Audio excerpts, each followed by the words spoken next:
आज एक ऐसी डरावनी कहानी का विश्लेषण करते हैं जो शायद कहीं न कहीं सुनी हो। पर यहाँ सिर्फ कहानी सुनाने की बात नहीं होगी। हम ये भी समझने की कोशिश करेंगे कि आखिर ये कहानी इतना डराती क्यों है। मतलब ऐसी क्या खास बातें हैं इसमें जो इसे हमारे दिमाग में एकदम घर कर जाती हैं। चलिए इस खौफनाक किस्से की परतें उधेड़ते हैं। कहानी की शुरुआत ही इस लाइन से होती है, और बस यही वो हुक है जो हमें पकड़ लेता है। ये हॉरर की एक क्लासिक, मतलब बहुत पुरानी और असरदार तकनीक है। जैसे ही कोई कहता है ये एक सच्ची घटना है, हमारे दिमाग का वो हिस्सा जो शक करता है वो थोड़ा शांत हो जाता है और हम उस डर को सच मानने के लिए लगभग तैयार हो जाते हैं। अब वो डर सिर्फ डर नहीं बल्कि एक हकीकत जैसा लगने लगता है।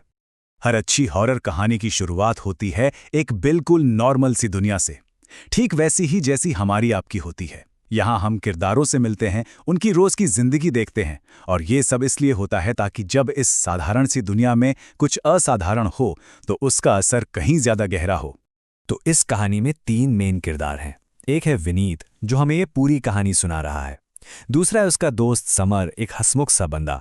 और तीसरी है रोज, शांत, अपने काम से काम रखने वाली और जिसके बारे में कोई कुछ खास नहीं जानता।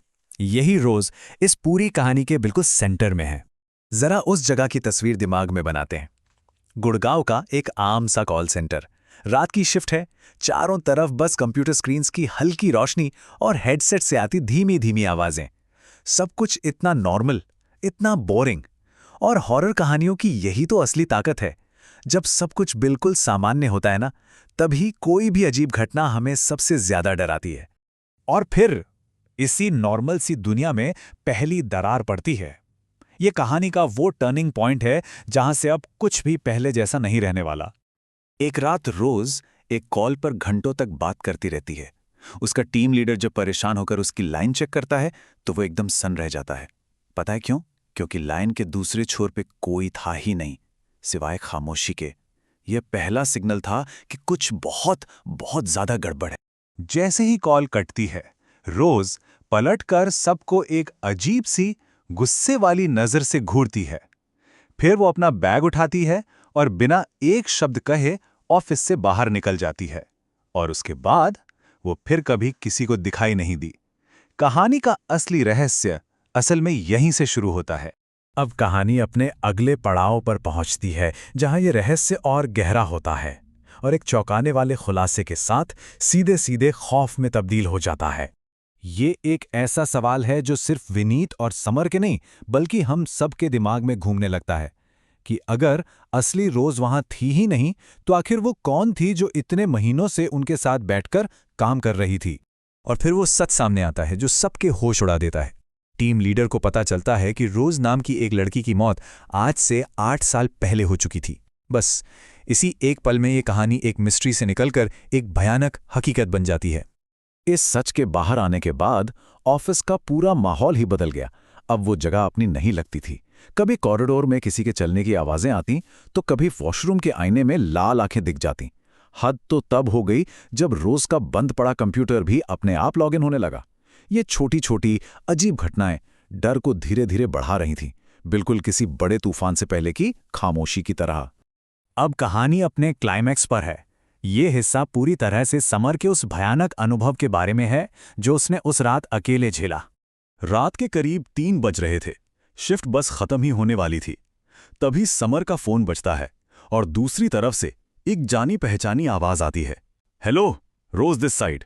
ये वो पल था जब डर ने सीधे समर पर हमला बोल दिया। और ठीक उसी लम्हे जैसे किसी ने मेन स्विच बंद कर दिया हो, पूरे ऑफिस में अंधेरा छा जाता है। बाकी सारे लोग ब्रेक के लिए बाहर निकल जाते हैं और समर उस घने अंधेरे में अपनी डेस्क पर अकेला रह जाता है। हॉरर का पहला नियम, शिकार को झुंड से अलग कर दो। तभी बाहर से आ रही हल्की सी रोशनी में समर को कुछ ऐसा दिखता है जिससे उसकी सांसें अटक जाती हैं।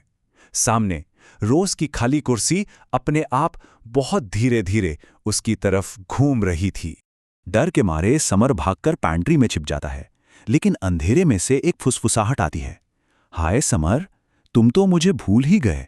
और उस आवाज के साथ अंधेरे में 2 लाल आंखें चमक उठती हैं।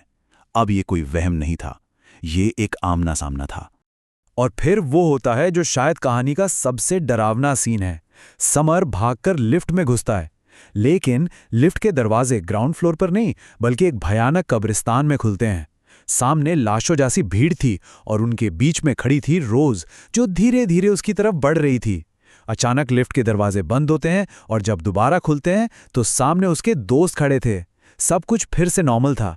तो इस क्लाइमैक्स के बाद अब देखते हैं कि इस पूरी घटना का आखिर असर क्या हुआ और कहानी अपने अंतिम सबसे खौफनाक मोड़ पर कैसे पहुंचती है। जाहिर सी बात है, उस रात के बाद विनीत और समर दोनों ने फौरन नौकरी छोड़ दी। बाद में उन्हें पता चलता है कि वो ऑफिस की बिल्डिंग एक पुराने कब्रिस्तान के ऊपर बनी थी। ये एक टिपिकल हॉरर कहानी वाला ट्विस्ट है जो उन सारी डरावनी घटनाओं को एक वजह दे देता है। कुछ महीने बीत गए, समर ने नई नौकरी भी शुरू कर दी और जिंदगी धीरे धीरे पटरी पर लौटती हुई लगने लगी। ऐसा लगा मानो वो बुरा सपना अब खत्म हो चुका है। पर असली हॉरर कहानियां इतनी आसानी से खत्म नहीं होती। एक रात समर के पर्सनल मोबाइल पर एक अननोन नंबर से कॉल आती है। वो फोन उठाता है और दूसरी तरफ से वही आवाज सुनाई देती है जिसने उसकी रातों की नींद छीन ली थी। Hello, Rose this side. खतरा खत्म नहीं हुआ था। और यहीं पर कहानी का सबसे चिलिंग सच सामने आता है। जब समर उस नंबर को चेक करता है तो उसके पैरों तले जमीन खिसक जाती है। वो नंबर सैफरन बीपीओ के उसी लैंडलाइन का था जो महीनों पहले बंद हो चुका था। इसका मतलब एक ही था, वो साया उस बिल्डिंग से नहीं बल्कि समर से जुड़ा हुआ था। तो ये कहानी आखिर में हमें एक बहुत ही बेचैन कर देने वाले सवाल के साथ छोड़ जाती है। भूतहा जगहों के बारे में तो हम सबने सुना है ना? लेकिन क्या कोई इंसान भी भूता हो सकता है? और तब क्या होता है जब वो साया आपका पीछा ही ना छोड़े और आपके घर तक चला आए? यही वो सवाल है जो इस कहानी को सिर्फ एक किस्से से कहीं ज्यादा डरावना बना देता है।